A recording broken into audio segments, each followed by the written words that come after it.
Okay, now here we go. So for BCOP, like I said, we like to record everybody and welcome for anybody who is new. My name is Cindy. I am an event specialist for the organizational research units and your host today. BCOP is very excited to bring you a little change management goes a long way and presented by Lynn Underwood. For those of you who may be new to BCOP, we are the University of California, San Diego Business Excellence Community of Practice. Our community is open to those who work in or are interested in project management, continuous improvement with LSS methodology, change management using PROCE, and other approaches. So here is our website. If anybody, I'm going to throw it in the chat. If anybody would like to go ahead and log into that and see what we have going on there. Sorry, I have too many screens open. So, and we do a quarterly newsletter and also provide our events brief for additional announcements and reminders of upcoming BCOP and other related events. And so now let's just jump right in. After the presentation, we plan to have some time for questions and answers, so you can put those in the chat or save them to the end. It is now my pleasure to introduce Lynn Underwood. She directs the Strategic Organizational Change Management for University of California, San Diego's Enterprise Systems Renewal.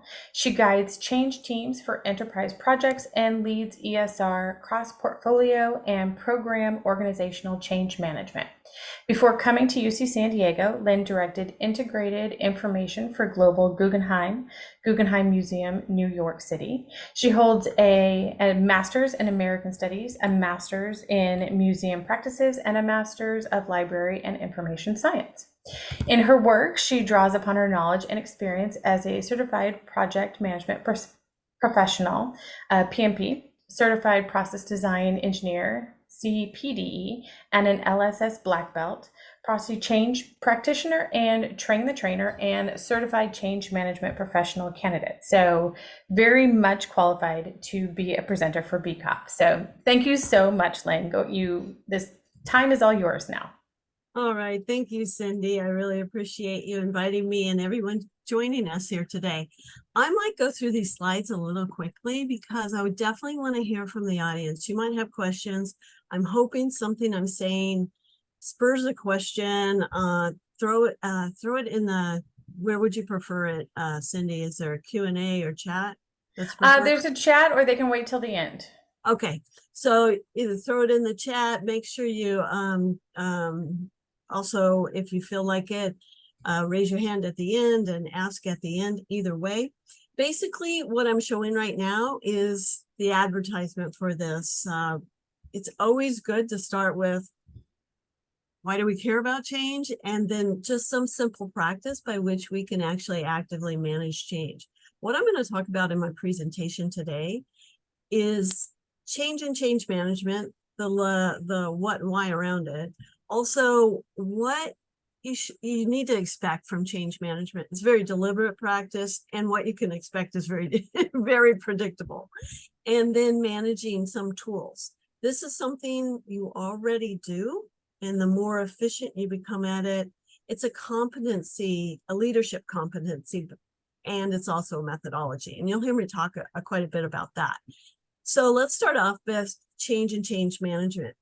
A change is essentially the difference between now and what we do next. The current state to the future state is generally how it's talked about in our work life. And there's a few things about change to keep in mind. It is a process, essentially, and it is also, you start with what you know, and you're always going to learn more as you go forward. It's always going to invoke related change along the way. There'll be an overall change, a goal you're headed toward. It's called the change, right? To get there, there's changes at the beginning, all across, and it just depends for who.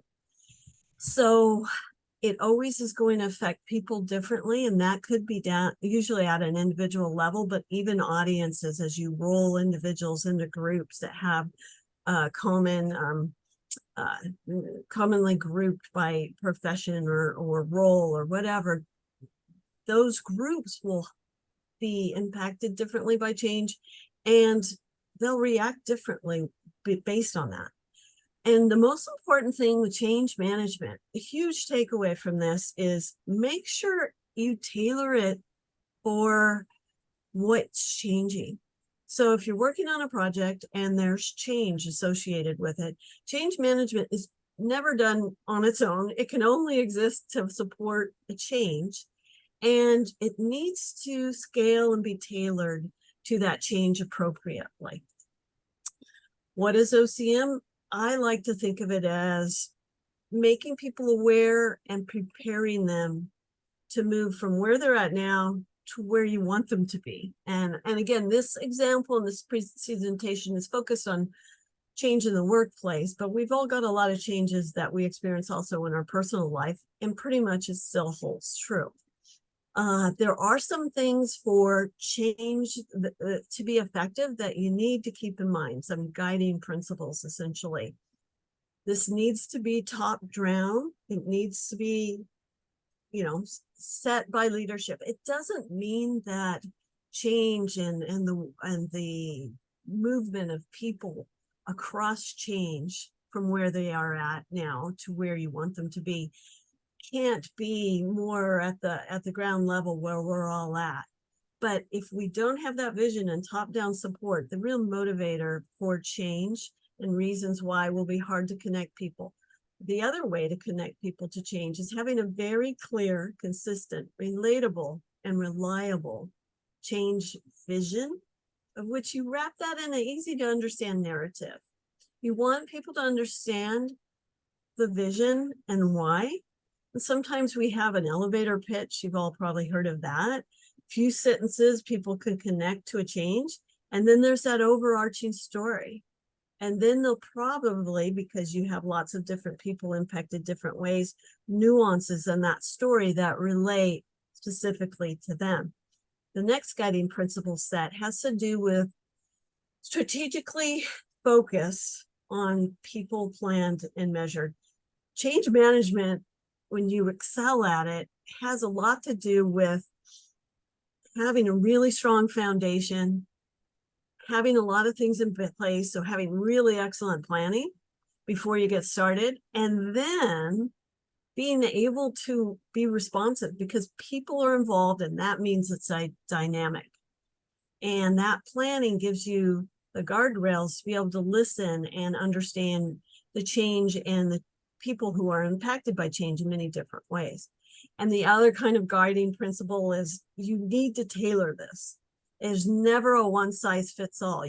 I have a checklist and examples on my checklist of places to start with change management for different size projects. It's nothing but a rough checklist because you really want to tailor it to the project. I'll show a bit more about that. Why do we need OCM? You may already be aware of this. I think on this list, you can read it later, but one of the most important things to me is when you conduct OCM and you're here as business community of practice members, you're building your own leadership competency. You need to become really good at this because the better you become at it, the easier it becomes. And this is inevitably part of all of our work now and in the future. So it's a very important thing for us to become good at. And also, the more you do it, the more likely you're able to succeed and keep moving forward. There's less rework. People are happier.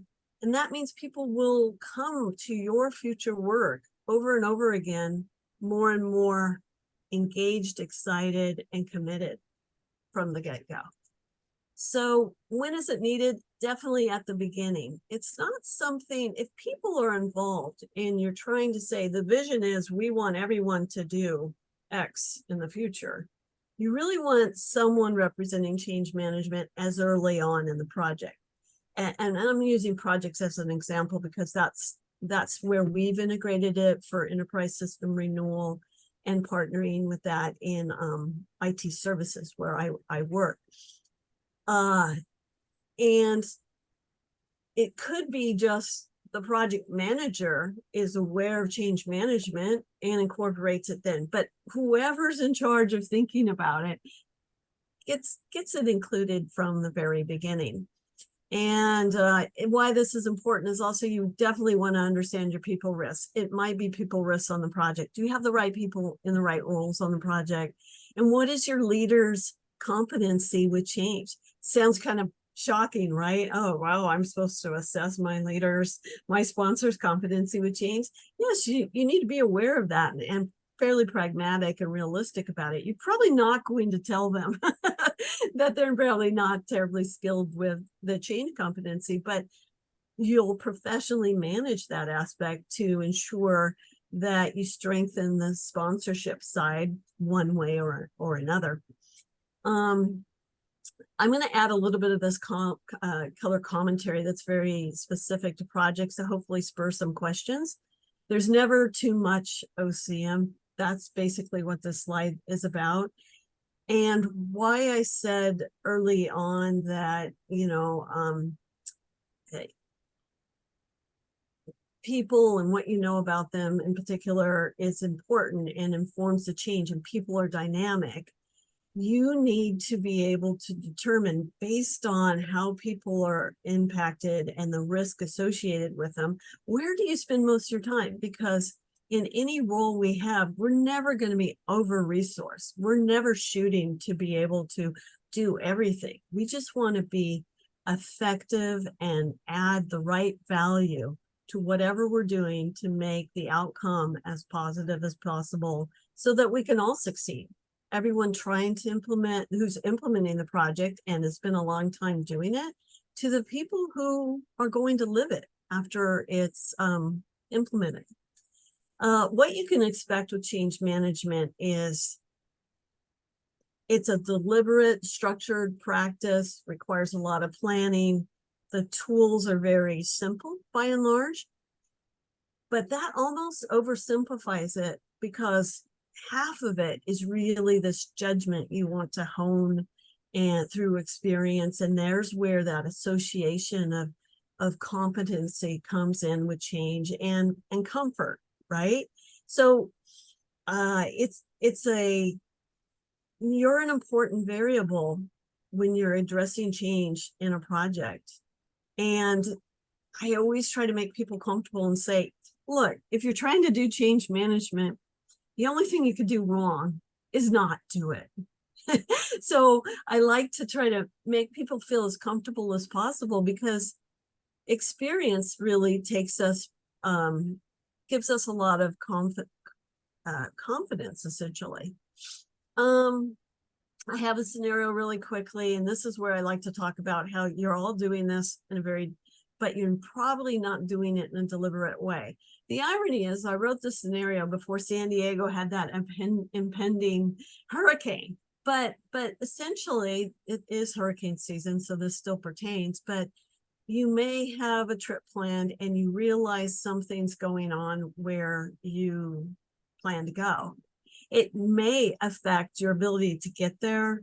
Then you might be thinking through, like, should I even be there at this time? Is that what's really needed? There's a lot of different thoughts that cross your mind. And let's say you're traveling with someone else. You're probably going to go talk to that person and kind of come up with a plan of questions and actions as you deliberate. What are we going to do? Should we still go? Should we go somewhere else? What's the risk? Might we lose something or not, like a deposit? And you go through the steps and you ultimately take action, whatever it is. You're really doing change management. You thought something was going to happen, and here you are now, but the goal changed. And now you need to determine, are you going to still go there? Are you going to go somewhere else? Are you going to go at a different time? What are you going to do? And I like that example because oftentimes we say we're setting out to accomplish a change. And I said there's changes along the way. Sometimes the end goal changes. And OCM is conducted in support of it. And the work you do for OCM is to support that change and maybe scope or whatever it is. So I also like to make sure people are comfortable, I guess, and expect that to happen as well. I think of change management as being a landscape. And oftentimes when we talk about change management, it kind of gets distilled down to two things. We're going to communicate or market something, and we're going to train. Those things aren't wrong. And why they are the usual suspects is because they're very important, right? But they can't just happen without other significant change components happening as well. So what I like to do is I'm thinking of, let's say I want to do a roadshow for an audience. I check back to my audience assessment and look at the details I know about those people, and I'll talk about that later. And then I understand, like, through some of the people, influential leaders and subject matter experts and champions that I know on the project, I might include them or rely upon them to do the roadshow to the audience. And then, of course, there's the presentation preparation. And in doing so, have I recognized that perhaps this needs to be done in two parts, with one group addressed first and or coached potentially. And I know they'll be concerned about training, so we'll talk about that in the presentation. That's actually part of their story they care about. And I know they're very resistant about a certain piece of this change. And so and there's policy as well, that's very important. And that will be something we reinforce with them. So looking at the landscape, if you take one example of one change management aspect, just kind of looking at this map or this landscape helps you think through the variables so you can actually design in the right sequence with the right people, the right engagement. That's a kind of a simplification of that, but this actually is a tool that you can easily use to kind of become familiar on walking through how you can be very deliberate. And the more strategic and deliberate you are, the less work you actually have to do. Potentially fewer engagements, less rework.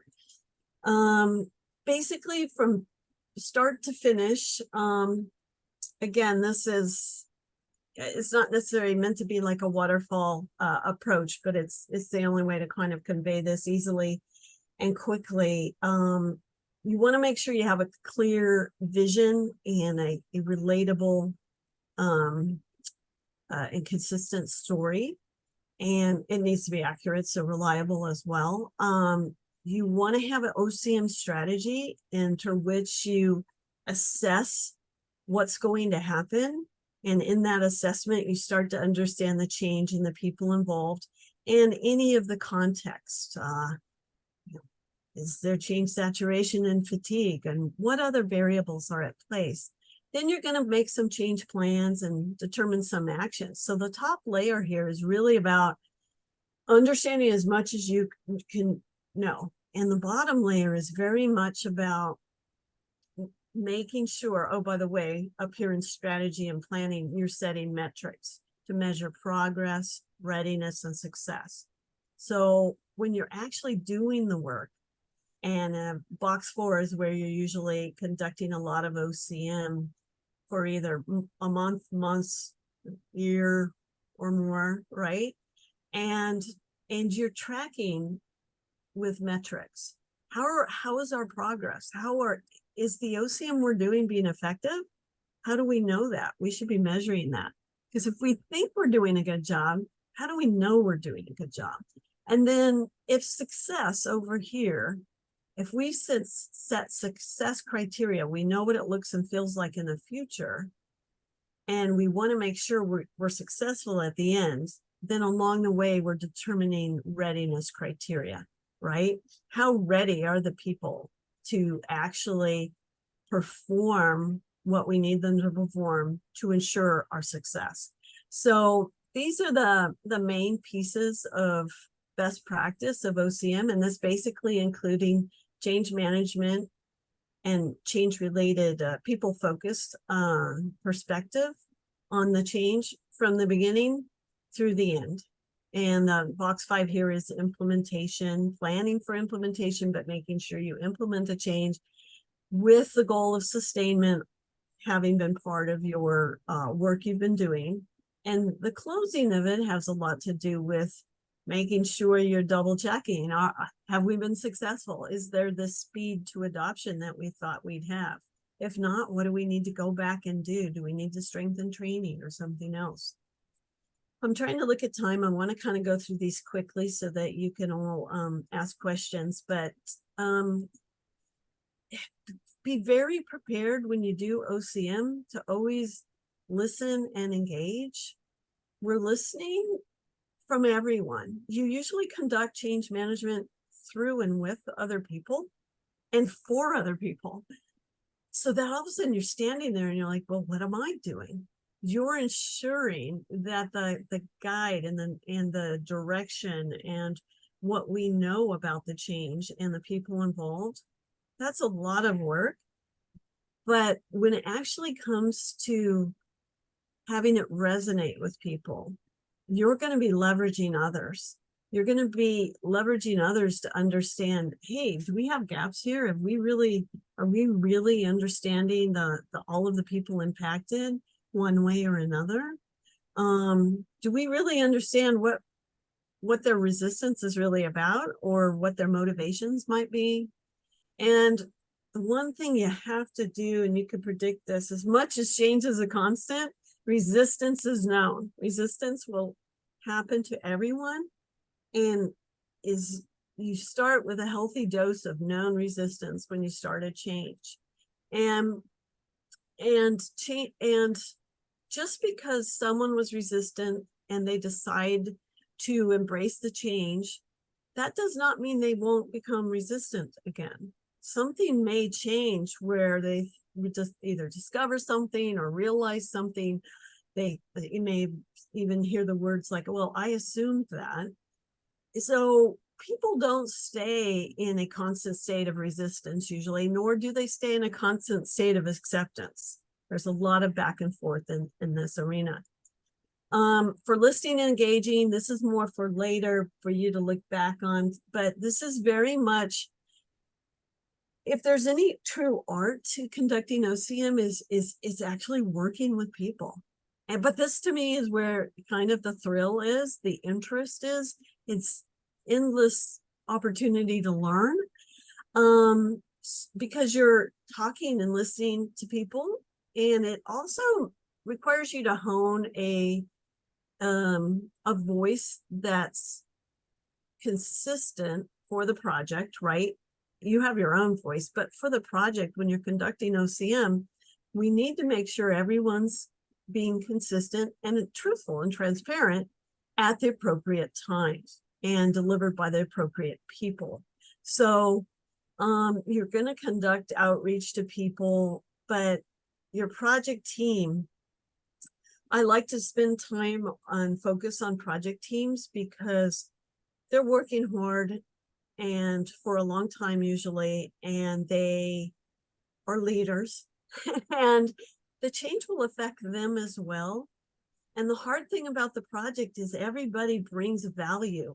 All these pieces come together.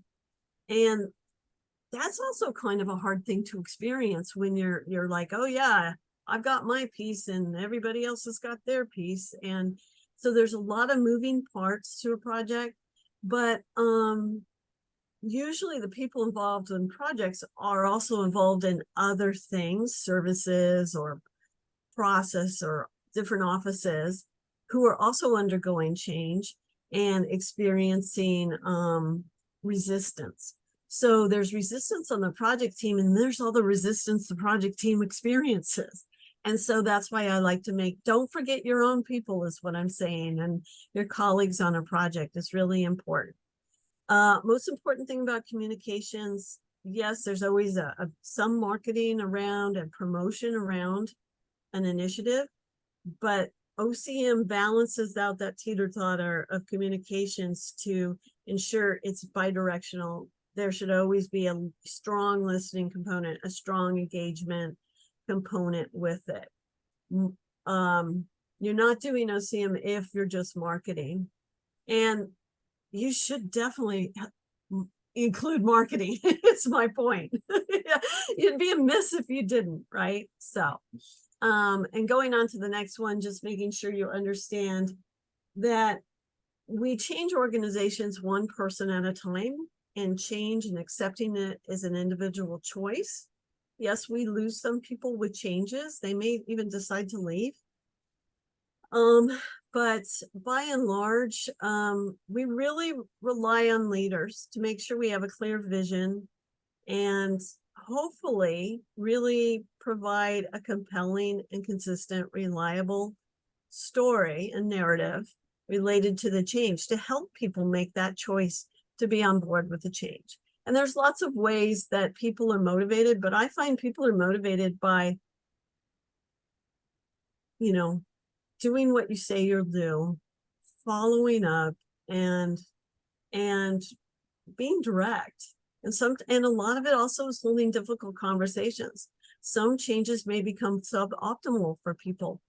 80-90% of the audiences all get something really beneficial from the change, but maybe 10% of the audiences don't.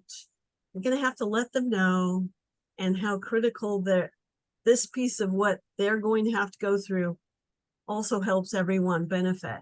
And so hard conversations are part of OCM, and the better you get at that, again, I think it's a leadership competency, and I think people thank you actually for it. So that's something to become really good at.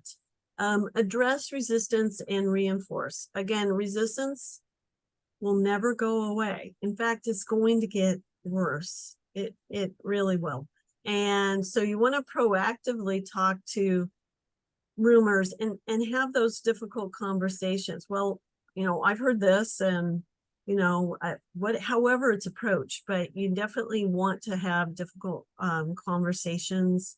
And I say that because there's very few people that actually feel comfortable in that space. And I really want you to know there are people who do, and they've worked really hard to find that comfort and become really good at it. Last year, I was at the PMI conference in San Diego at the DES space, I think, park. And anyway, it's downtown. It's really neat. It was a very good conference. And I was in the audience, and a woman said, they were asked, what is something you're very good at that a lot of people might not know? And this woman stood up and she said, I have to give bad news to a lot of people, and most people actually thank me. And everybody, I know we all just sat up and took notice. And she gave a few examples, and I engaged with her later because I was fascinated, right? And I was really comforted to know someone who had really honed that skill. And I enjoyed I enjoyed talking to her, so I could see how this works. But that's just a side conversation. That's just very important. Become very comfortable with resistance. That's a tool. That's a very important tool, a skill, a competency. One of the most important things about change, because you can plan, you can organize, you can have measures for lots of great activities. But if you're not addressing resistance, you might as well not be doing most of the other things you're doing, right? It's a sad part of it, but it's a truthful part of it. So I do have some tools. I'm looking at time. It's 12:31. I'm going to kind of click through these a little fast, but I want to spend enough time so they might spur a conversation. Top of my list is clear roles and responsibilities. Little snippet I have here is from our enterprise system renewal project, change lead and change practitioner roles. When I say roles and responsibilities, I do not just mean only for change roles.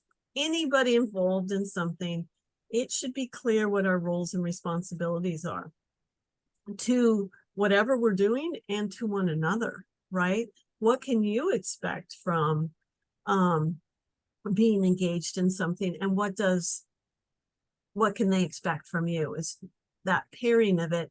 And to me, that's the great outcome, input and outcome of setting clear roles and responsibilities. Remember though, if something goes over time, and this is where I like to focus on project teams, is lines blur. People wear multiple hats, maybe from the beginning and the whole time. Maybe even people leave the project and people step in. And so there's a lot of moving parts to managing an initiative that brings about change. So taking the pulse on roles and responsibilities, and I've worked with some people over the last year who've really leaned in on this, and I've seen great success from it. It's something where you can be, if you ignore it, it starts to kind of build and permeate everyone. Things start to blur, confusion can happen, all sorts of things can happen, and just be very clear about it. And so always do a check-in on that. Assessments, there's lots of, depending on the methodology for change management, there are lots of different assessments. They can be broken down into very, very specifically by the dozen. But at the very least, what I kind of listed on this slide is you need to know what you're changing, and that's where that vision and the reason for it. And then broadly at the high level, based on that vision and the reasons for change, what is the change? What does the change impact look like from where we are right now to where we're going to go? And timing's important. Actually, how you implement the change is a piece of that timing as well. You might go in phased releases all at once, a pilot, and then phase releases are all at once. It can vary, but here's where you initially start to think through. And usually the success criteria are pretty easy to come out of from the process owner and the service owner of the change. And they can be anticipated from the vision and through the reason and the change impact, a little bit of what success looks like. But for OCM, we really, really want to make sure we're looking at change progress and how will we be able with confidence to tell everyone we work with that we think our stakeholders or audiences are ready for a change. There's got to be a lot kind of behind that. So you need to start measuring from the beginning. And I have all kinds of measurements, and they're included in the deck. So once you understand the initiative and the change and the direction you're going, definitely understand your audiences. What I'm going to speak to here really quickly is audiences and stakeholders for a project tend to be more discrete or different from audiences from an OCM perspective. And here's why. OCM tends to extend more into sustainment, but also OCM can't just align completely with the scope of a project. This group's in and this group's out. That's true for the project, but what OCM has to do is on some level for those out of scope, there's out of scope audiences, which will be high risk or little or no risk. The little or no risk out of scope audiences, we don't really worry about, but the high risk audiences, we do. There are many, many changes I've seen over ESR where people are out of scope, audiences are out of scope, and they're not happy about it, right? So we need to give them some attention, right? So that's one level that's not, that's easily taken care of and included in your audience assessment. But again, it's something to make sure you're thinking from a people-focused lens and not just a project lens when you're doing OCM.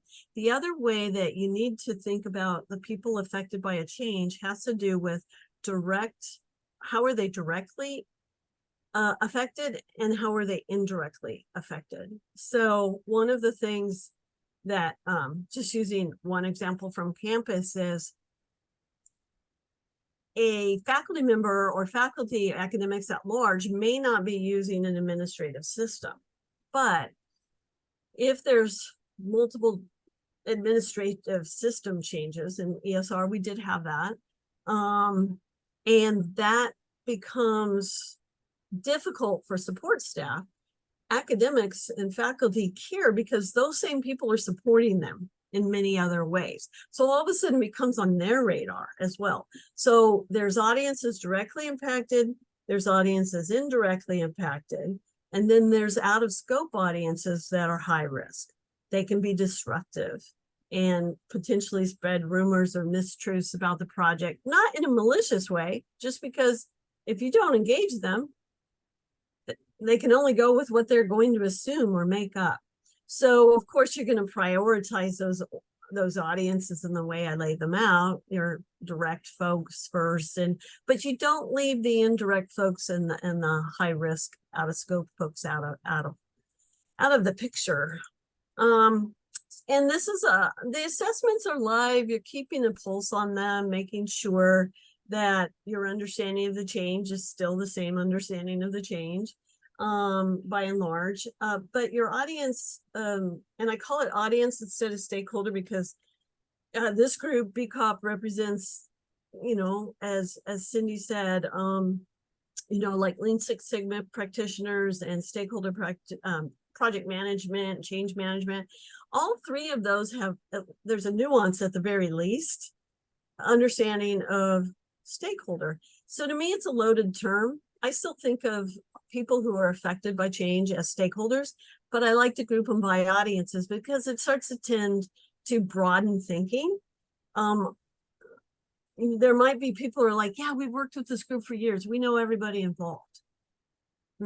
Probably, but let's not think about them that way. Let's start to think about them through these various lenses of like organizational structure and process and technology and roles, functional roles, and employee, manager, executive, and there's lots of ways you can look at this.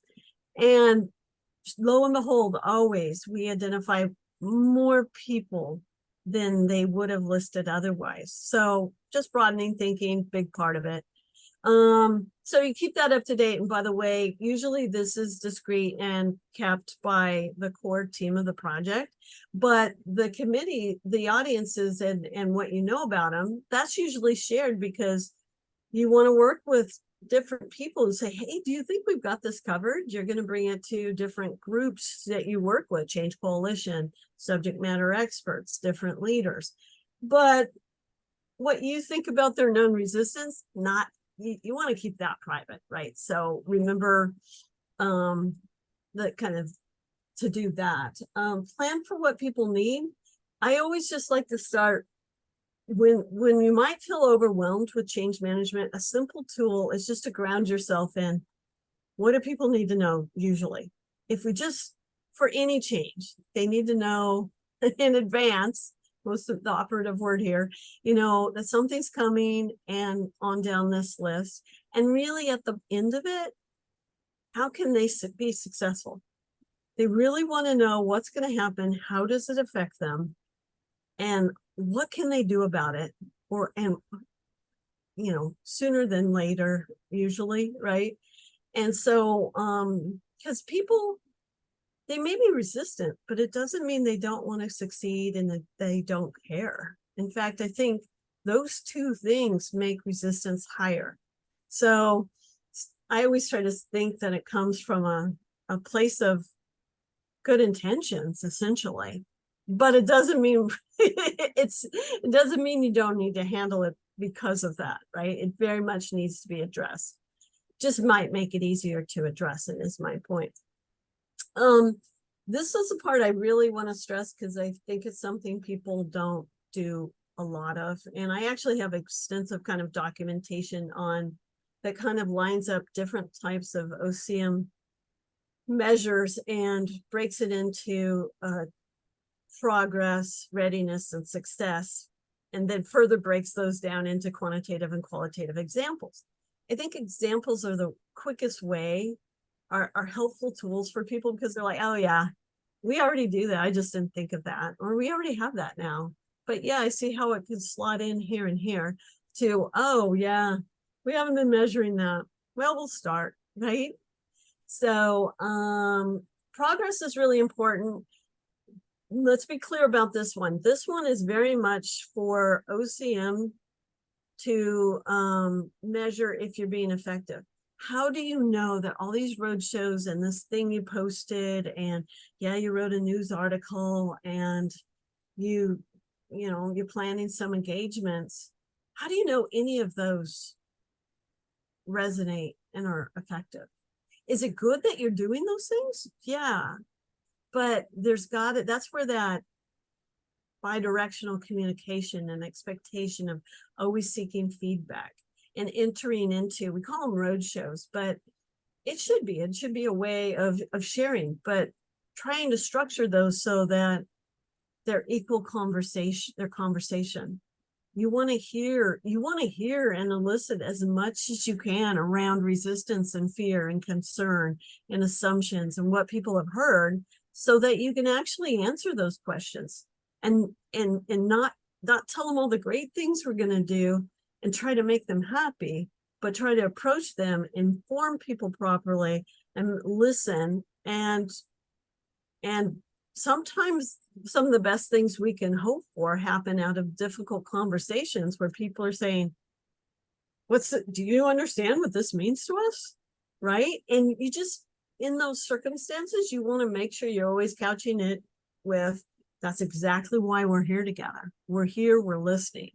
And we want this to work for everyone. You're telling us about something we weren't aware of, that particular impact. This is great to know because it's true.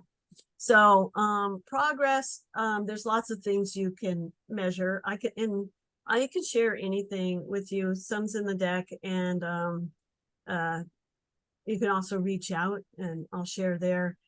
Success criteria is, again, those are a little bit easier and they can get refined as, again, the more you know about a project.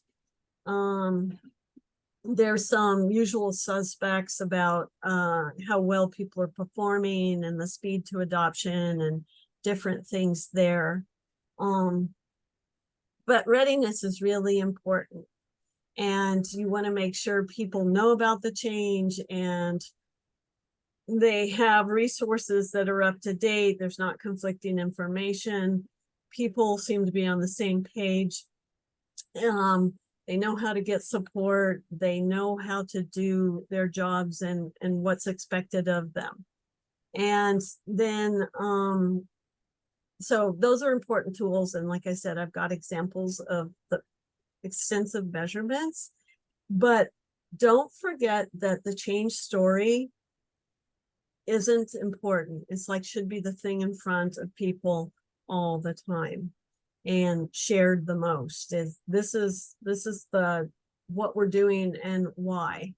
And it helps align everybody, helps really align the project. Because remember I said earlier, everybody's actually doing good work and bringing their expertise, and the project manager has the incredible challenge to bring it all together. The change story seems rather small by comparison, but what it's doing is it's acting in support of everyone on the project and saying, hey, remember, we're all moving toward this. It's just this little thing that helps connect people, and maybe people who are tired even, right? You want to leverage your sponsors' expertise and influence, and anybody supportive of the change. This is what I said earlier, and I'm going to wrap up here, is you're conducting change for people, through and with people. People usually don't really need to hear from me when I work on a project, and in particular, if I'm in a specific change role.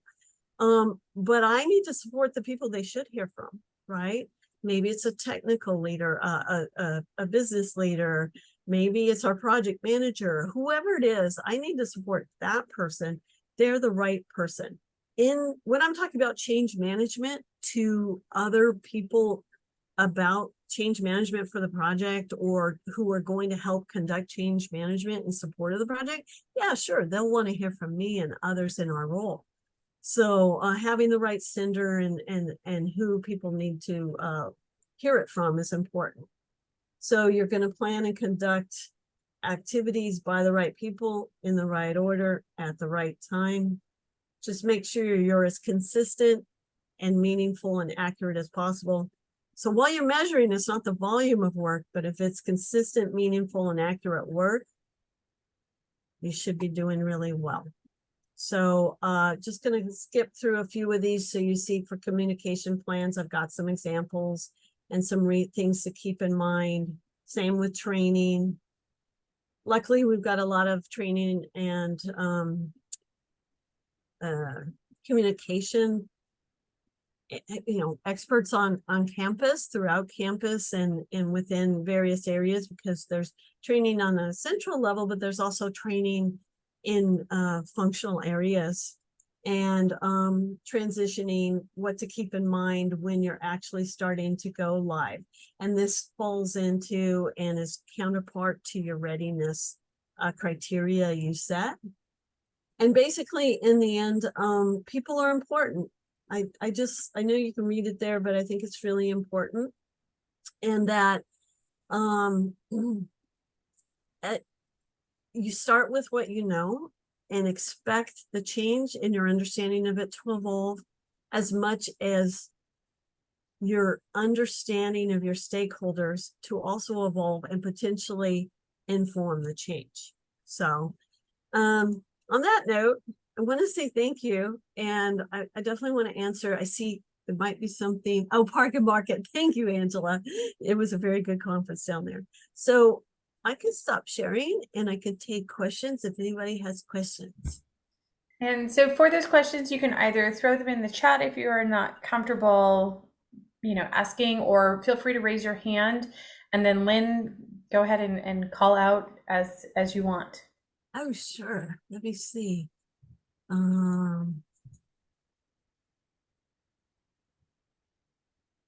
So I see Erin has a question. Oh, Erin. Go ahead, Erin. Hey, Lynn, thank you so much. Always learn a lot listening. I struggle with succinctly explaining the difference to people between OCM and communications. Mm.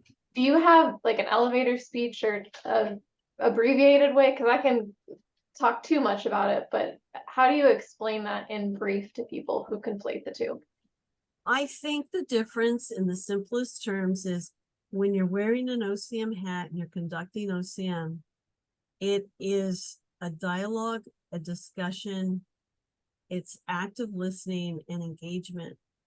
Communications, not necessarily paired with in the routine business sense of it, everyday work, is much more about informational sharing and publishing and ensuring awareness. Both ensure awareness, but what you want is you want both of those things. You can have, all of it is important, but the things that if we are trying to market something and communicate, sometimes we in business at the university broadly rely more on sending emails and doing publishing to websites, which are critical to your OCM. But if you don't do that with having standard assets in place to further communicate and connect the dots for people, that's where OCM invests more in different types of communication. It's something everybody struggles with, because the things I said first are things we often end up doing because we need to cut corners. We might not have enough resources and time where we need to have those things. But OCM, the way I try to send it up is, let's have a foundational presentation deck. Let's anticipate different audience specific slides they may need. Let's assemble those as needed. So you do an effort up front. But OCM from a communications perspective needs to take people and not just be them aware of the change, but it needs to make sure they're making that kind of cognitive connection. And so that's why we can only really invest that level of OCM on very high risk and high touch audiences. Thank you. Sure.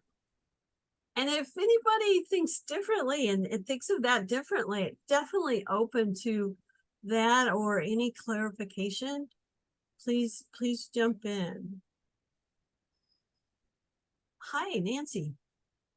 There. Thank you, Lynn. It was a great, great points. So I have a couple questions. I'm sorry, but one of them is we hear the phrase flying the plane while building it, just kind of go with it. How is there a way that we can kind of debunk that, right? Like, how can we say, like, maybe we slow it down a bit, or I don't know, how best can we combat this phrase that seems to exist? Yeah, that phrase does exist. So one of the things, I was part of some work where that very much was what was happening.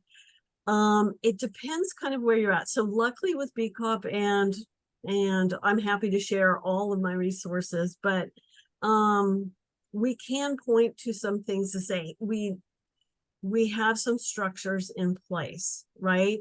And we are making decisions to do things in a standard way. So the more we can rely on like agreed upon practice for, and it might just be on your initiative or in your department, but when I hear that phrase, what I usually hear is trying to get people to agree on how we're going to do something while we're doing it, right? So the more you can point to standard practice, promulgated by this group, the BCOP group, the better off we all are. And reaching out to various groups. I know Erin directs a PPMO, and she's got lots of resources and perspective on this. I work with all the time, and similarly with me, but I work and connect with other groups like OSI and Academic Affairs Center of Excellence, right? And also Angela's here, like with the DES group. There's all these different areas on campus, and there's transformational health. There's all sorts of known groups throughout the organization. And then there's expertise that's developed throughout and exists throughout departments in all different ways. So I think one of the best ways to change the narrative is say, okay, I understand we're trying to do this, but from the what can we all agree on perspective, can we just leverage these things, this change management, this Lean Six Sigma practice, this project management practice, or something from the Lean group, right? And that's at least half the picture. I don't know if that really helps, but it's a challenging one, because it's interesting if standards exist to keep using that phrase. It could be because you have different audiences you continually work with that are unfamiliar with what you're trying to do. And sometimes it gets propagated because of that, but you can at least kind of redirect the conversation to, well, we are flying it, so how do we know we're going to get there, sort of thing. Thank you, Lynn. Sure, absolutely. Oh, and I see a note from Erin. She wrote to you about offline chat. Perfect. Thank you, Erin. And you said you had another question. I do. So how do you, and you touched on this a bit, Lynn, how do you help leadership understand that resistance doesn't necessarily mean that you don't enjoy your position or others aren't like happy, right? It's just. Right. That there shouldn't be punitive, basically. Right. And that it, so sometimes it depends on the circumstances, but you want to, I try with my framework to position it as this is known and expected. And if they're really, if you provide them with this perspective, they know it's true because they're doing it themselves at different points in their own personal life and have probably done it across their professional life. Everybody does this. I know we don't like to admit it, but it's true. So I know we're almost at time, but feel free to, I will follow up with you, especially about that. But basically, I I conduct risk management training, but what I'm trying to do this year is actually just provide some coaching guides, some little one pagers. I'll just prioritize that, right? Because I think you raise a really good point. We know it's to be expected, but one of the biggest kind of double-edged swords with resistance is people are almost afraid to share it. And we don't want that. We rely on knowing that so then we can manage it. So I'll definitely follow up with you, but and then once I get the coaching document on that, share that with you, but also the big group here in attendance. Thank you so much. Thank you. Sure. Everything was so helpful. I appreciate it. Oh, great. Thank you. And anybody feel like you could reach out? I love seeing all of you today. I see some names and folks I haven't seen in a long time, so I really appreciate it. Oh, and go ahead, Cindy. I'm sorry I took away from some of your BCOP fun. No, you're totally good. This is what this is for, is if people have questions. Does anybody else have a question? I don't Take it think- away. You can still ask questions, but before people start going, I just put in the chat the registration link for our next event, which is going to be on the 27th of September. It's coming up really quick from 3 to 4 p.m. And it's going to be about the Lean Six Sigma, their course and scholarship. It's their information session. So if you're Wow, that's interested great. in getting into that, that's definitely a session that you want to join us for. So. And I want to encourage everyone. I bet a lot of you have done it, but I got my Greenbelt scholarship through this effort and my Black Belt scholarship through this effort. So I can't be more thankful and supportive of it. So encourage people to join that. And thank you, Angela, for including the link to this scholarship as well. Awesome. Thank you. And I appreciate you both mentioning, just so everyone knows, that's the scholarship for UCSD staff members to participate in the Lean Six Sigma Green Belt coming up. And the scholarship opens on September 22nd. So hopefully we'll see you at the upcoming info session on that and applying to the scholarship. And is that next Thursday or Friday? It's in correct me if I'm wrong, I think it's in 2 weeks. Oh, wow. Oh, Yes, that's well, good. the scholarship session. opens up next Friday. Correct.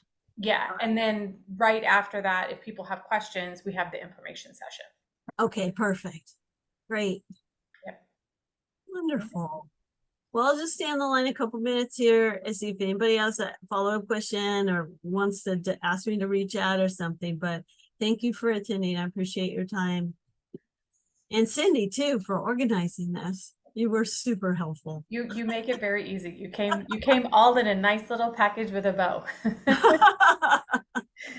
Okay, I am going to stop recording now.